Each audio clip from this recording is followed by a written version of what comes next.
एक प्रचलित कहावत है कि व्यक्ति कितना भी ऊंचा उठे उसका एक पांव जमीन पर ही होना चाहिए। लेकिन बंगाल चुनाव जीतने के बाद ममता बनर्जी ये बात शायद भूल गई हैं।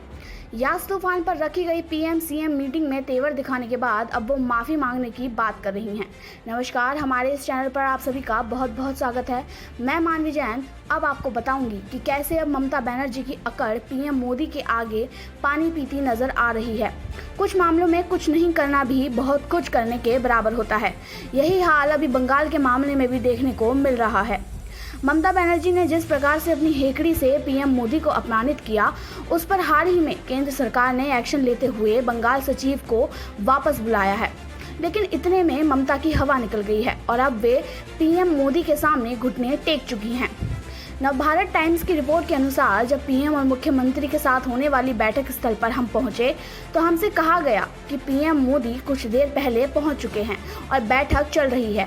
हमें बाहर इंतजार करने को कहा गया। कुछ देर हमने इंतजार करने के बाद जब दोबारा अंदर जाने की अनुमति मांगी तो कहा अगले 1 घंटे तक कोई अंदर नहीं जा सकता।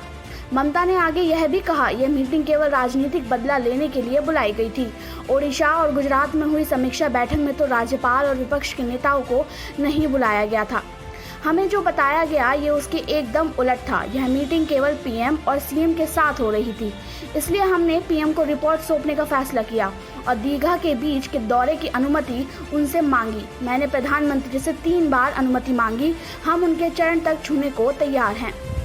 हालांकि यहाँ भी ममता अपनी हेकड़ी दिखाने से बाज नहीं आई, लेकिन इतना तो स्पष्ट हो गया कि उनकी हवा निकल चुकी है।